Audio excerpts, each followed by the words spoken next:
नमस्कार दोस्तों। 15 साल पावर में रहने के बाद सत्ता छिन जाने का दर्द कैसा होता है, ये बीजेपी से बेहतर कौन जान सकता है। छत्तीसगढ़ में 15 साल शासन करने के बाद 2018 में जनता ने उससे जब मुंह मोड़ा तो लगभग उसका सफाया कर दिया। अब बीजेपी 2023 में किसी भी कीमत पर सत्ता में वापसी चाहती है। ग्राउंड लेवल से लेकर शीर्ष स्तर तक इसको लेकर तैयारियां भी चल रही हैं। 2018 के चुनाव में बीजेपी की हार की बड़ी वजह बैकवर्ड और आदिवासी वोटों का छिटकना माना जाता है। इस बार ऐसा ना हो, इसके लिए उन्हें लुभाने की कोशिश हो रही है।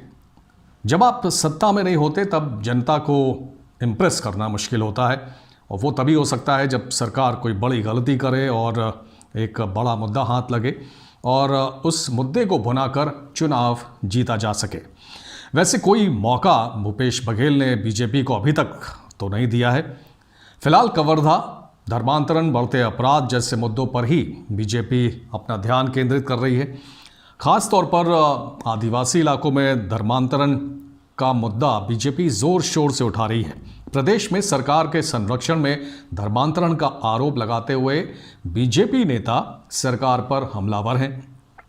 इसे लेकर राजधानी रायपुर सहित सभी जिलों में सरकार के खिलाफ धरना, प्रदर्शन और आंदोलन हो रहे हैं। ग्राउंड लेवल पर बीजेपी को मजबूती देने के लिए अब संघ भी मैदान में उतर गया है। मतांतरण के मुद्दे को लेकर संघ काफ़ी आक्रामक रहा है। संघ प्रमुख मोहन भागवत अब छत्तीसगढ़ के दौरे पर भी पहुंचने वाले हैं। ऐसे में भागवत के दौरे को काफ़ी अहम माना जा रहा है। ये कहा जा रहा है कि मोहन भागवत संघ कार्यकर्ताओं के साथ साथ बीजेपी के कार्यकर्ताओं में भी जोश भरने की कोशिश करेंगे और जीत का कोई मूल मंत्र भी ज़रूर देंगे। संघ मिशन 2023 को देखते हुए गांव-गांव अभियान चलाने जा रही है, यानी कि बिल्कुल ग्राउंड लेवल पर अपने को मजबूत करने की तैयारी में है। और बीजेपी कार्यकर्ताओं को सपोर्ट मिलेगा आरएसएस के स्वयं सेवकों का, जिनकी पैठ बहुत गहरी होती है, ये हम सभी जानते हैं। सभी राज्यों में बीजेपी की जीत में आरएसएस का जो संगठन है, उसके जो स्वयं सेवक हैं, जो बिल्कुल ज़मीनी स्तर पर काम करते हैं, उनकी बहुत बड़ी भूमिका होती है। बहुत बड़ी ताकत मिलती है बीजेपी को इन स्वयं सेवकों से। तो उसी को अब छत्तीसगढ़ में दोहराने की कोशिश हो रही है। आरएसएस के सरसंघचालक मोहन भागवत 19 नवंबर को छत्तीसगढ़ आ रहे हैं। मुंगेली जिले के मदकू द्वीप में मोहन भागवत का प्रवास होगा और इस दौरान वो संघ के पदाधिकारी, स्वयं सेवकों से मुलाकात करेंगे। और इसमें आदिवासी इलाकों में ख़ास तौर पर अपनी पैठ मजबूत करने के लिए संघ के स्वयं सेवकों को कुछ बड़ी जिम्मेदारियां दी जाएंगी। इसके अलावा संघ में सक्रिय आदिवासी नेताओं को भाजपा के अलग अलग मोर्चों और प्रकोष्ठ में भी बड़ी जिम्मेदारियां दी जाएंगी, ये कहा जा सकता है।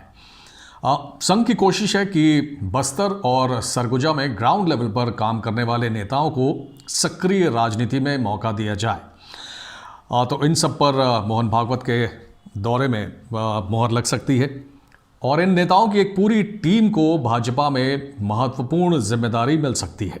बीजेपी नेता केदार गुप्ता ने बताया है कि प्रदेश सरकार के संरक्षण में हो रहे धर्मांतरण जैसे गंभीर मुद्दों पर चर्चा होगी। तो साफ है, छत्तीसगढ़ में भी भाजपा की कोशिश वोटों के ध्रुवीकरण की है। मोहन भागवत के छत्तीसगढ़ दौरे को लेकर राजनीति भी गरमाने लगी है। खादी ग्राम उद्योग बोर्ड के चेयरमैन राजेंद्र तिवारी हैं, जिनका कहना है कि बीजेपी बेवजह धर्मांतरण के मुद्दे को उछालकर प्रदेश का माहौल खराब करने की कोशिश कर रही है। कुछ दिन पहले मुख्यमंत्री भूपेश बघेल ने तो सीधे मोहन भागवत पर ही निशाना साधा था और उन्होंने कहा था कि संघ स्वयं सेवक नागपुर से उसी तरह कंट्रोल होते हैं जैसे छत्तीसगढ़ के नक्सली आंध्र प्रदेश और तेलंगाना के सीनियर कैडर से कंट्रोल होते हैं। यानी कि स्वयं सेवकों की तुलना भूपेश बघेल ने नक्सलियों से कर दी थी और उस पर काफ़ी बवाल भी मचा था। मुख्यमंत्री भूपेश बघेल ने यह भी कहा था कि भाजपा और संघ के पास कोई मुद्दा नहीं बचा है। उनके पास अब सिर्फ दो प्रिय विषय रह गए हैं, एक मतांतरण और दूसरा सांप्रदायिकता। उन दोनों को हवा देने का काम भाजपा और संघ कर रहे हैं। भूपेश बघेल के इस बयान के बाद भी बीजेपी ने उन पर हमला बोला था। अब जबकि मोहन भागवत छत्तीसगढ़ आ रहे हैं तो जुबानी जंग तेज होगी, इसकी पूरी उम्मीद है। अब थोड़ा उस जगह के बारे में भी जान लेते हैं जहां मोहन भागवत अपना प्रवास करेंगे। 1 जनवरी 2012 को बिलासपुर ज़िले को काट कर मुंगेली ज़िला बनाया गया और इसी मुंगेली ज़िला में ही मदकू द्वीप पड़ता है, जहां माना जाता है कि कभी मांडुक्य ऋषि का आश्रम हुआ करता था। ऐसी भी मान्यता है कि मांडुक्य ऋषि ने यहीं पर मंडूकोपनिषद की रचना की थी। उन्हीं के नाम पर इस जगह का नाम मंडूक पड़ा है। ऐतिहासिक विरासत और प्राकृतिक सुंदरता से भरपूर है मदकू द्वीप और इसे मोहन भागवत ने अपने प्रवास के लिए ख़ास तौर पर चुना है। मुंगेली से सटा कबीरधाम ज़िला है जिसमें कवर्धा पड़ता है, जहां पिछले दिनों हिंसा हुई थी और बीजेपी इसे ज़ोर शोर से उठा रही है। जाहिर है जब मोहन भागवत मुंगेली में रुकेंगे तो आसपास के कई ज़िलों तक हलचल मचेगी।